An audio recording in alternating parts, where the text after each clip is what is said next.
Selamat siang sahabat Jawa Timur, selamat datang dalam program Jatim News Today. Bersama dengan saya Billy Motopoy yang menemani Anda pada siang hari ini ya maksudnya ya.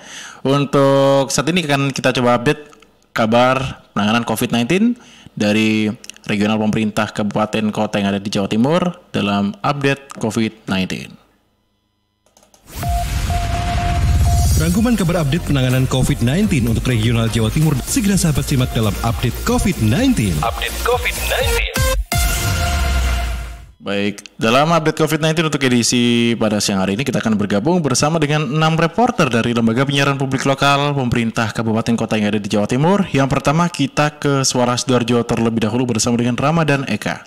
Progres vaksinasi nakes di Sidoarjo capai 35% dari target di tahap pertama.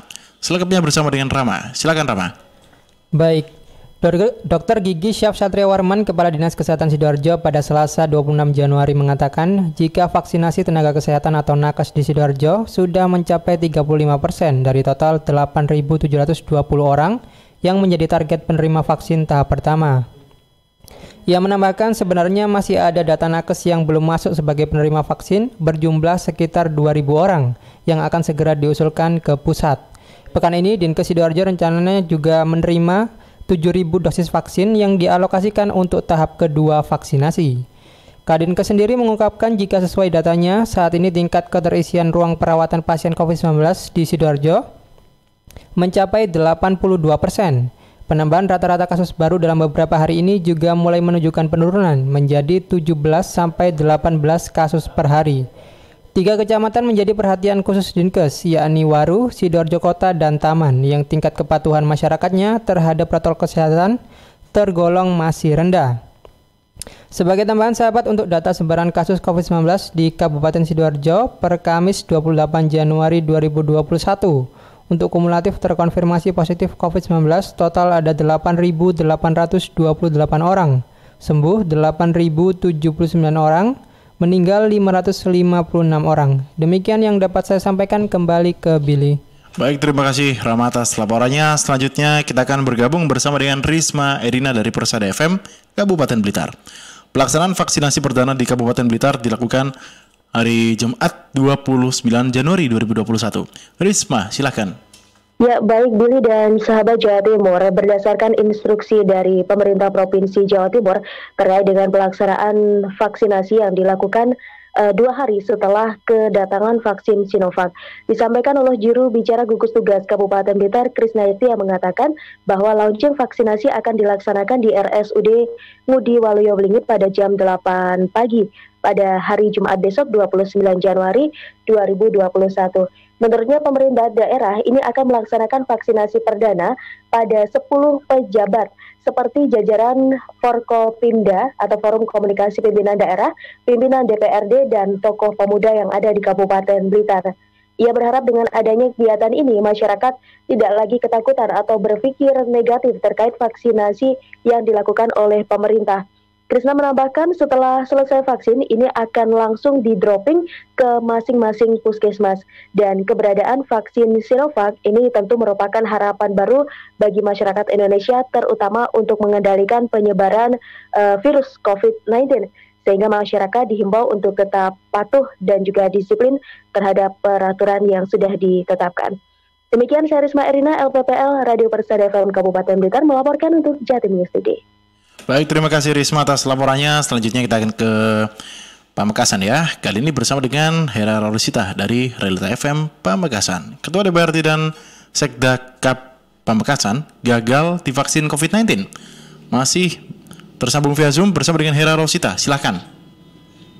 Ya, baik Billy, terima kasih. Dan sahabat di Jawa Timur, 2 pejabat di lingkungan pemerintah Kabupaten Pamekasan gagal mendapatkan suntik vaksin COVID-19 yang mulai dilaksanakan 27 Januari 2021 kemarin siang. Yaitu ada di 2 tempat, penyebabnya tensi darah tinggi dan kondisi kesehatan tidak stabil. 2 pejabat tersebut yakni Ketua DPRD Pamekasan Fathur Rahman dan Sekretaris Daerah Sekda Pamekasan Toto Hartono. Ketua DPRD Pamekasan Fathur Rahman juga menyebutkan saat di-screening oleh tim medis, ia dinyatakan tidak bisa dilakukan vaksinasi lantaran mengalami gangguan kesehatan karena flu dan batuk, sehingga proses vaksinasi terhadap dirinya harus ditunda. Sementara itu, Sekda Pamekasan Toto Hartono yang juga membenarkan bahwa dirinya tidak bisa dilakukan vaksinasi lantaran saat di-screening oleh tim dokter tensinya 180/100. Sedangkan ketentuannya tensi tidak boleh lebih dari 140/90. Pihaknya berharap datangnya vaksin ini memberikan harapan baru bagi masyarakat Kabupaten Pamekasan agar pandemi segera berlalu dan kehidupan bisa kembali normal seperti sedia kala. Sebagai informasi, Rabu kemarin Bupati Pamekasan Badrut Tamam menjadi orang pertama yang mendapatkan vaksinasi COVID-19 bersama 29 orang lainnya. Mereka merupakan 30 peserta pencanangan vaksin COVID-19 yang terdiri dari Forkopimda, perwakilan sejumlah ketua Ormas dan pimpinan RSUD, serta Nakes. Demikian Billy, saya Hera Rosita dari LPPL Radio Realita FM mengabarkan. Kembali ke studio. Baik, terima kasih Hera Rosita atas laporannya. Selanjutnya, sahabat, kita akan ke Madiun bergabung bersama dengan Kiki Desilia dari Suara Madiun. Setelah suntik vaksin pertama, Wali Kota Madiun ingatkan masyarakat agar tidak ragu untuk vaksinasi. Selengkapnya bersama dengan Kiki Desilia. Silakan Kiki. Wali Kota Madiun Maidi menjadi orang pertama yang melakukan vaksinasi di Kota Madiun. Wali Kota mengaku senang setelah dimintai testimoni usai melakukan vaksinasi di Aula RSUD Kota Madiun Rabu 27 Januari 2021 kemarin.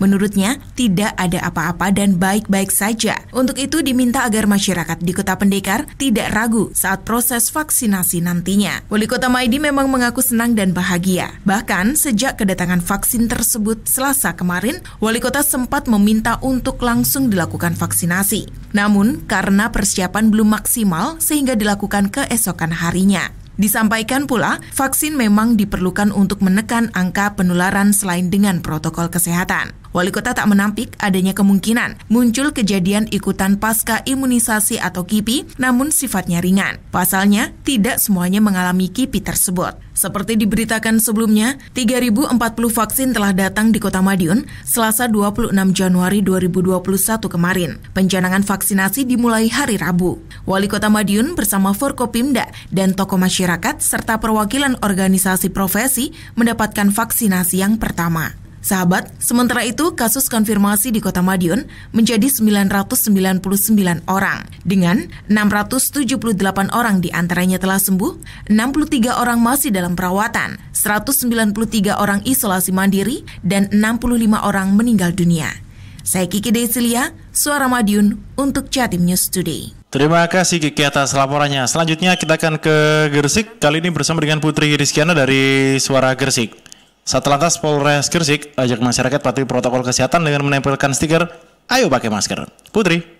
Terus berusaha mencegah penyebaran COVID-19 dengan cara membagikan masker dan menghimbau masyarakat untuk memakai masker dalam program PPKM atau pemberlakuan pembatasan kegiatan masyarakat. Pembagian masker dan pemasangan stiker bertuliskan "Ayo pakai masker" kepada pengendara kendaraan bermotor dan kendaraan roda 4 yang melintas di Jalan Raya Menganti dan exit tol Kebomas Gresik. Kapolres Gresik AKBP Arif Fitrianto melalui Kasat Lantas Polres Gresik AKP Yanto Mulyanto mengatakan jajaran Satlantas membagikan masker kepada para pengguna jalan dan pemasangan stiker "Ayo pakai masker". Kegiatan ini untuk mendukung peraturan dan kebijakan pemerintah dalam PPKM untuk memutus mata rantai penyebaran COVID-19. Dari kegiatan tersebut diharapkan bisa mensosialisasikan kepada masyarakat agar selalu mematuhi protokol kesehatan dengan pola hidup sehat. Hal itu menerapkan 5M, yaitu memakai masker, mencuci tangan, menjaga jarak, menghindari kerumunan, dan mengurangi mobilitas.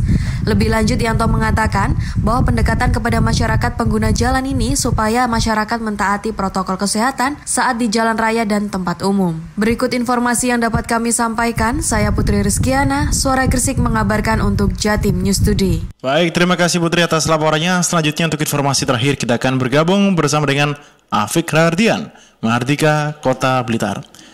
Terapkan PPKM Jilid 2, pemerintah Kota Blitar batasi jam operasional PKL sampai jam 10 malam. Afik, silahkan.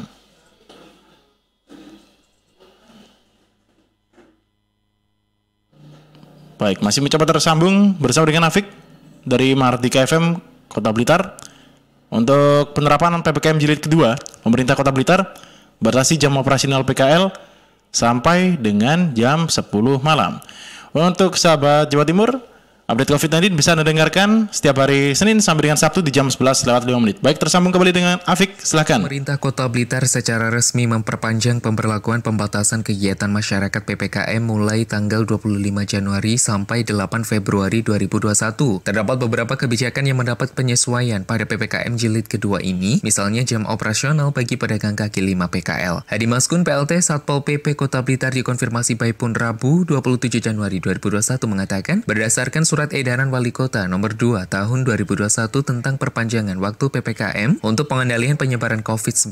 Di dalamnya disebutkan terdapat beberapa kebijakan yang disesuaikan dengan kondisi perekonomian masyarakat. Misalnya, jam operasional kafe, restoran, dan semacamnya. Jika sebelumnya dibatasi jam 7 hingga 8 malam, kini dilonggarkan sampai jam 9 malam. Khusus untuk PKL yang jam operasionalnya mulai jam 5 petang, maka bisa melakukan usahanya sampai jam 10 malam. Dengan catatan protokol kesehatan COVID-19 diterapkan secara utuh. Hadi menegaskan kafe, restoran, angkringan, dan PKL tetap menjadi salah satu fokus penertiban Satgas Penanganan COVID-19 saat melakukan operasi justisi. Menurutnya, sanksi bagi pelanggar pada PPKM jilid 2 ini berlaku lebih tegas. Pelaku usaha yang tidak mengindahkan teguran dari petugas, maka bisa dikenai sanksi pencabutan izin usaha. Begitupun bagi pelanggar perorangan, jika melakukan pelanggaran berulang akan dikenai sanksi tipiring. Hadi mengimbau agar seluruh lapisan masyarakat bisa mendukung penuh pelaksanaan PPKM di Kota Blitar. Apalagi saat ini Kota Blitar menjadi salah satu daerah di Jawa Timur yang masuk zona merah COVID-19. Afik Rahardian, Mahardika, Kota Blitar. Baik, terima kasih Afik Rahardian yang sudah berbagi informasi. Dan sahabat juga sekaligus menutup kebersamaan kita dalam Jatim News Today edisi 28 Januari 2021. Saya Billy Patopoy bersama dengan kru yang bertugas harus pamit undur diri. Berjumpa lagi dalam kesempatan berikutnya. Wassalamualaikum warahmatullahi wabarakatuh. Perkembangan penanganan COVID-19 untuk wilayah regional Jawa Timur sudah sahabat simak dalam update COVID-19. Update COVID-19 bisa sahabat simak Senin sampai Sabtu jam 11 siang. Persembahan dari Asosiasi Lembaga Penyiaran Publik Lokal Jawa Timur.